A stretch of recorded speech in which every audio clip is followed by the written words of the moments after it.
Dr. Neena Chappell is a respected researcher who built the foundation for the study of aging in Canada. During her career of more than 30 years, she has focused on better understanding the needs and abilities of older adults, their families, and caregivers. Dr. Chappell has shaped the discipline of gerontology as a founder of the field and is widely recognized as an international leader to those studying the sociology of aging. Her research focuses on issues such as caregiving, healthy aging, and dementia care, as well as health and social policy. Her work debunked the myth that most seniors are frail and revealed the strength and independence older adults can enjoy through active social networks. She was inspired to study older people out of admiration for her paternal grandfather. He stood up against racism in both the Canadian government and his own family when his daughter-in-law, Dr. Chappell's mother, came to Canada from China as a bride. He welcomed her even as the rest of the family shunned her, and he helped her gain Canadian citizenship despite xenophobic laws and officials. His example showed Dr. Chappell the wisdom and strength older people can possess. She completed her Bachelor of Sociology at Carleton University and then earned a Master of Sociology and her PhD in the same field from McMaster University. When she was a student, gerontology did not exist as a discipline. The field has evolved due to the work of founding scholars like Dr. Chappell. In fact, she has mentored many contemporary experts in gerontology herself. She first created a Center on Aging at the University of Manitoba in 1982, and then a second at the University of Victoria in 1992. She was a professor at UVic for more than 25 years until her retirement this year. She is now Professor Emeritus. Dr. Chappell lectures internationally and has served on a number of advisory boards and as an expert advisor to governments. She has authored, co-authored, or edited 11 books.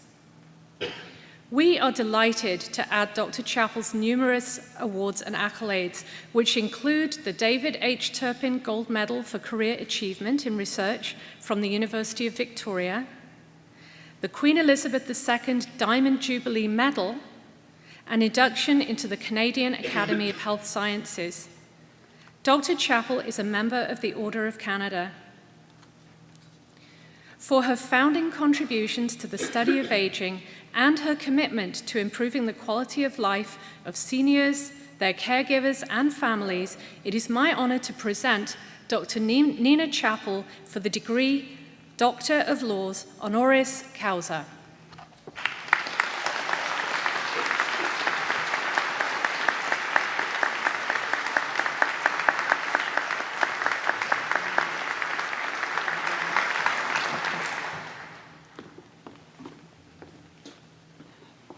Dr. Chappell.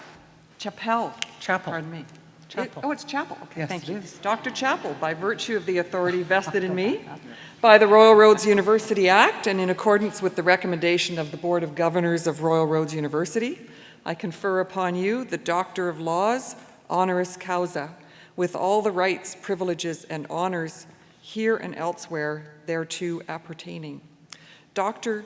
Chappell will now be hooded by Dr. Steve Grundy, Vice President of Academic and Provost.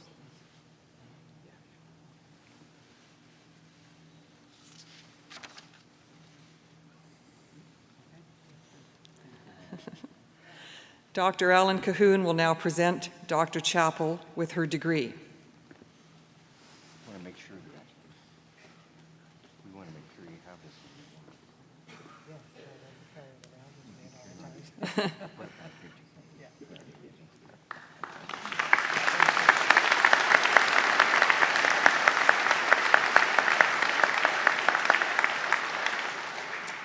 It is with pleasure that I now call on Dr. Chappell to deliver the convocation address. Dr. Chappell. Chancellor Kathleen Burney, President and Vice Chancellor Alan Cahoon, Barj Dahan, members of the Board of Governors, family, friends, faculty, and most importantly, graduates, good morning. It is my honor to be here this morning. However, such recognitions are not and should not be the reason for what we do, for how we live our lives. They are a lovely bonus, though, and I do thank you. We have a saying in gerontology, it's not the quantity of our lives that matter, it's the quality of those lives. And a key to a quality life is engagement in what we do. Lucius Annaeus Seneca said, life is like a play, is not the length, but the excellence of the acting that matters. You graduates here today already demonstrate engagement through your enrollment in Royal Roads University later in your journey. You are living the much preached mantra of lifelong learning, whether to further a path you've already begun or to pursue a new path. What matters is that you are engaged. You are still growing, still learning, not just formally, but experientially. You also evidence a much needed skill in these times, that of multitasking. Many, if not all of you, are working, studying, involved in active family lives, not to mention other types of activities. To accomplish what you have accomplished, you must have perseverance, a key, I would argue, to accomplishment. Newt Gingrich said, and I really like this quote, but it does not mean I like his politics. Perseverance is the hard work you do after you get tired of doing the hard work you already did. Perseverance matters because we do not and will not accomplish everything we set out to do. Adversity is part of life. It is common these days to talk of failure as good, or at least having its upsides. It teaches us humility. It tells us who we are. We discover who our real friends are. What matters is not that you fall, but that you get up. It's character building, to which I always say, I have enough character, thank you very much. You've heard it all before, and it's largely true. The point is that adversity should not stop us. It should not defeat us. We should persevere, and we should learn through the experience. I have used the word accomplishment. I could have used success, but I don't mean success necessarily in an economic sense. Despite the fact that our capitalist society so often measures success monetarily, we know that for the vast majority of us, happiness, not money, is our ultimate goal. Easterlin demonstrated years ago that despite economic growth and rising incomes over 50 years in the US during the last century, people's happiness did not rise. Others, such as Knight and Rosa, have shown this in many countries around the world. Beyond a certain level, more money does not bring more happiness. One can excel in many arenas, some of which will bring monetary reward, many will not. The person who excels at parenting or friendship, for example, is to be commended. Which brings me to values. Especially in these times of fake news, alternative facts, and get ahead at all costs. Your values define who you are as a person, and they influence the choices you make in life. Many have asked why I chose gerontology, the study of aging, especially back in the 70s when it was not an established area of research in its own right. As mentioned in the introduction, and I'm going to elaborate a little bit on that, I thought there was much to learn from older adults, influenced largely by my paternal grandfather, a man of great integrity and humanity. When my Caucasian father fell in love with and married a Chinese woman from mainland China who was studying at the University of Toronto during the Second World War, the Canadian government would not grant her citizenship. My father, a good rebel in his own right, wrote the Chinese government requesting that he become a Chinese citizen because he believed both of them should be citizens of the country they lived in. You can imagine the shock of the officials who read his letter, most likely laughter. They replied that they did not have a policy during the war on Canadians becoming Chinese citizens, so they would reciprocate Canada's policy and reject his request. Jamaica would grant citizenship to both a Canadian and a Chinese, so they prepared to move. In fact, their bags were packed. In the middle of the night, just prior to the morning they were to leave, a messenger arrived with my mother's citizenship papers signed by Prime Minister Mackenzie King. My paternal grandfather, he was the country's lumber baron of the day and personal friend to the Prime Minister, called on the Prime Minister to intervene despite the fact that he did not believe and very seldom used his influence to ask for favors. My father's mother and siblings disowned him, his wife, and his children. My grandfather had Sunday dinner with us once a month, demonstrating his values. The name is Chappel, and for any of you who follow the Curse of Oak Island on the History Channel, the Chappel shaft, that was my grandfather and great-grandfathers. I have, in the intervening years, met many older adults who did not display my grandfather's integrity, I'm sorry to say. I bet many who did. But his influence on my life and my choices endures.